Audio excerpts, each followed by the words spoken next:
At ito yung oil temp sensor. Ayan, papalitan ko na. So naka 1 year na siya. Okay na yung sulit na yung oil temp sensor. Ang problema nito, niluwagan ko tapos sinigpitan ko. Anong nangyari? Sumama tong rubber. Tapos ang technique pala dito, hindi mo siya isasagad. Yung sa akin naman hindi nakasagad, pero bawal daw yun. Ang mangyayari, pag sinagad mo yan hanggang dito, possible na masira yung buong makina mo. Tapos ito na yung itsura niya. Kakabit na ito dito para hindi na mag-blink yung oil temp sensor. At syempre naka-guide oil tayo. Ayan, papalitan na yung langis mamaya. Tapos yung ano bang tawag doon, Paps? Ito, water pump kit. Maraming klase yan. Ilalagay yun dito kasi tumatagas na siya. Naka 1 year na, sulit na yun, pang araw-araw na ride. Ay, oil temp sensor, hindi siya isasagad, konting higpit lang. Okay na yan?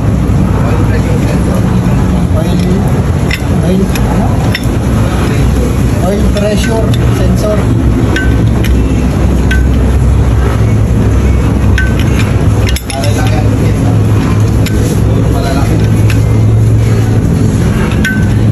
Ano ba dapat kahigpit yan, Hans? Pag wala pang nalagotok ka na. Hindi pa nabiyak. Hindi pa nabiyak. Hindi pa napupos. Bakit ang chain niyan pagka masigit na? Ay, maluwag pa ito. Nararamdaman mo naman pag masigit na po.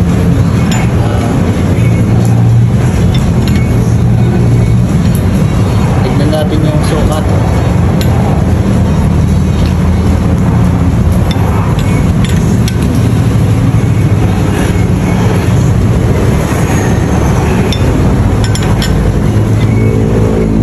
Pero dapat may space pa rin. Yan, dimension, sukat niya. Ganyan. Tapos ito, hindi masyadong mahigpit. Kasi pagka sobrang higpit niyan, sasama yung tanso niya. Pag sumama yun, ibig sabihin, palit na naman, sira na. So, ito yung dati ko. Ay, ang init. Yan yung dati ko. Sobrang higpit, sumama na yung tanso, nasira na siya. Kaya yung oil temp sensor ko, nagbiblink.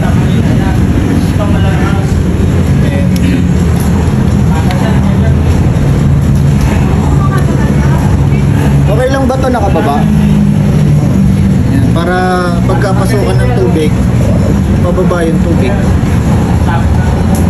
Ang nangyari kasi sa tornilyo ko, nagkalawang. Kaya nilinis ko. Yan. Sobrang pakalamero ni brother. May kialam kasi ako eh. Okay na. Start na natin. Tignan natin kung mag-blink o ano. Ayun, wala na.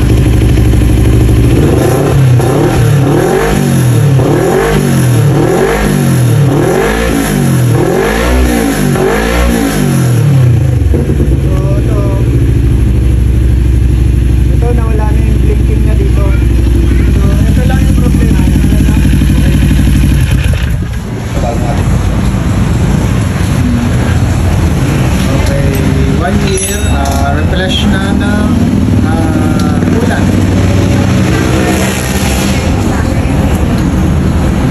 Papalit na ng ulan, tapos papalit din ako ng mga rubber. Ito yung rubber niya. Ayan na, nagkalap na. Kape. Kape. Kape na kulay green. Medyo madumi na rin. Dumi na, no? So palagi kailangan i-refresh dapat nalagay ang kulat na yan. Dumi na. Halong putik. Pops, try mo nga kung mainit. Magkumaray pa yun. Flash. Medyo may ano na halo lupa. Parang ano no, may itim-itim. Halong langis. So after 1 year, tignan natin no, itsura. After 1 year, ayun. Ayun na ang itsura niya. Ang dumi na. Dumi. Araw-araw na biyahe. Oh, ito na nga. Nagato na. Kaya tumatagas na siya ng paunti-unti. Uy, bukas na to. Butas na? Alin butas? Ayan. Kinain na.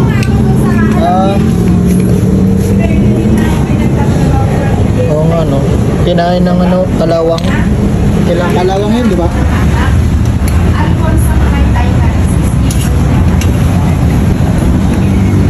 So sa pinagano ng sisig.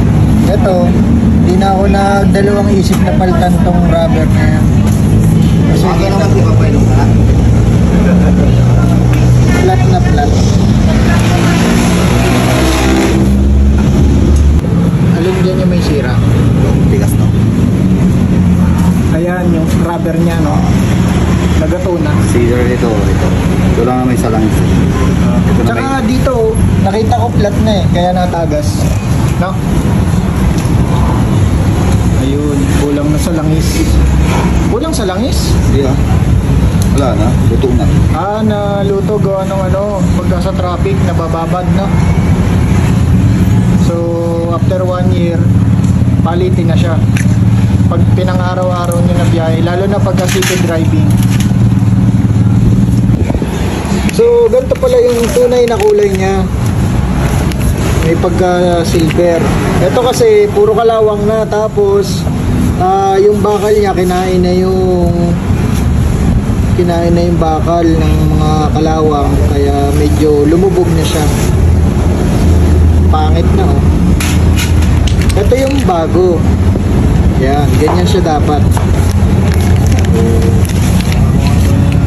Ito pa yung stock niya 2019. Ngayon pa lang papalitan.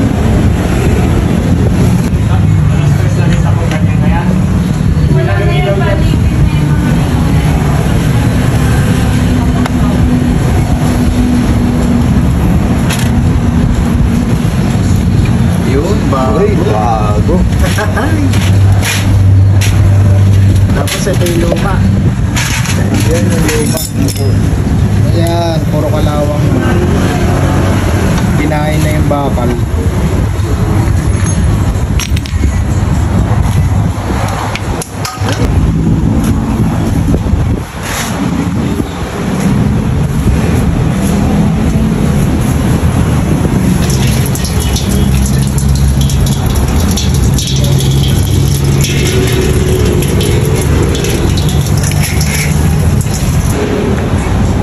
Ito pangalawang reflush ng distilled water. Dapat distilled para pagka na-reflush na dito, ganito mo yan. May butil-butil pa yan sa loob. Mga maliliit, hindi yan nalinis niya.